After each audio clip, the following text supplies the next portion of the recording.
नाचो गाओ मस्ती पाओ आया है तरंग फॉर किड्स।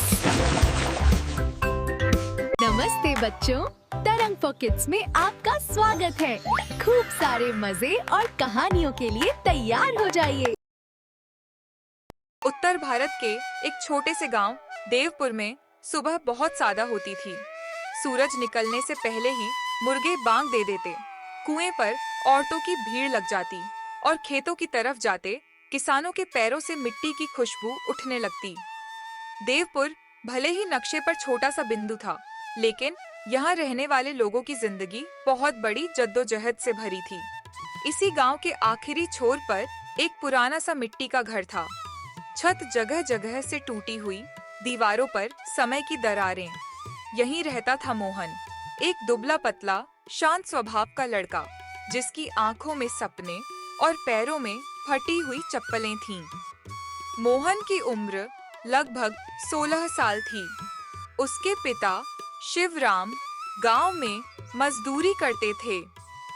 माँ धनिया लोगों के घरों में बर्तन मांजती थी।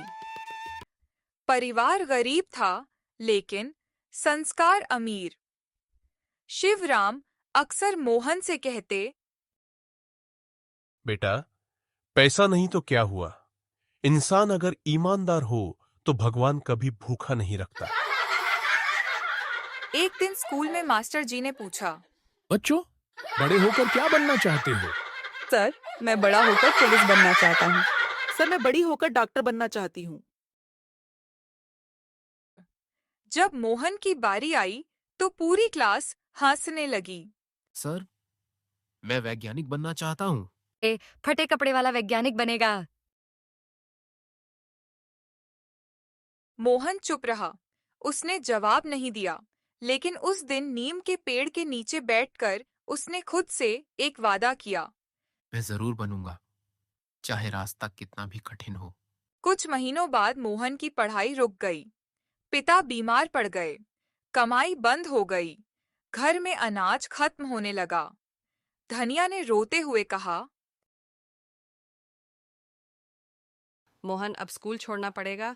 मोहन ने कुछ नहीं कहा। अगले दिन वह खेतों में मजदूरी करने चला गया। कुदाल चलाते हुए उसके हाथों में छाले पड़ गए, लेकिन रात को वह फिर भी पढ़ता। एक दिन गांव में शहर से आए एक आदमी रुके। नाम था प्रोफेसर वर्मा।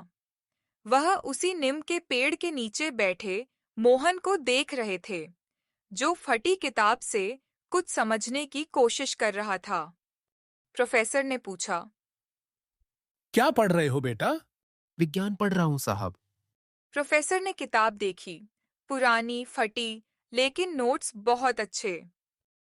प्रोफेसर वर्मा ने मोहन को अपने साथ शहर चलने का प्रस्ताव दिया। गांव में हड़कंप मच गया। लोग बोले, लड़का शहर जाकर बिगड़ जाएगा। लेकिन शिवराम ने कहा, अगर बेटा आगे बढ़ सकता है तो डर कैसा। मोहन पहली बार बस में बैठा। खिड़की से बाहर देखता हुए उसने सोचा, क्या यही मेरी उड़ान की शुरुआत है? शहर मोहन के लिए एक अलग ही दुनिया थी। ऊंची इमारतें, तेज रफ्तार लोग और समय की कमी। प्रोफेसर वर्मा ने उसे अपने छोटे से कमरे में रखा। मोहन दिन में पढ़ता, रात में अखबार बांटता, कई बार भूखा सोना पड़ता, लेकिन उसने हार नहीं मानी। एक बार परीक्षा में मोहन फेल हो गया। वह बहुत रोया। उसने सोचा, शायद मैं इस लायक नहीं हूँ। प्रोफेसर वर्मा ने कहा। हार वही मानता है जो उठना छोड़ देता है। मोहन ने फिर से कोशिश की। अगले साल मोहन ने परीक्षा टॉप की। उसे स्कॉलरशिप मिली। अब वह पूरे मन से पढ़ सकता था। उसने ऐसी तकनीक पर काम किया जो गांवों में कम पानी में खेती संभव बना सके। कई साल बाद मोहन गांव लौटा। अब वह डॉक्टर मोहन शर्मा था। गांव में उसकी बनाई तकनीक से फसलें लहलहाने लगीं। वही लोग जो कभी हंसते थे, आज सम्मान से देखते थे। मोहन फिर उसी नियम के पेड़ के नीचे बैठा। एक बच्चा आया और बोला, भैया, मैं भी वैज्ञानिक बनना चाहता हूँ। मोहन मुस्कुराया।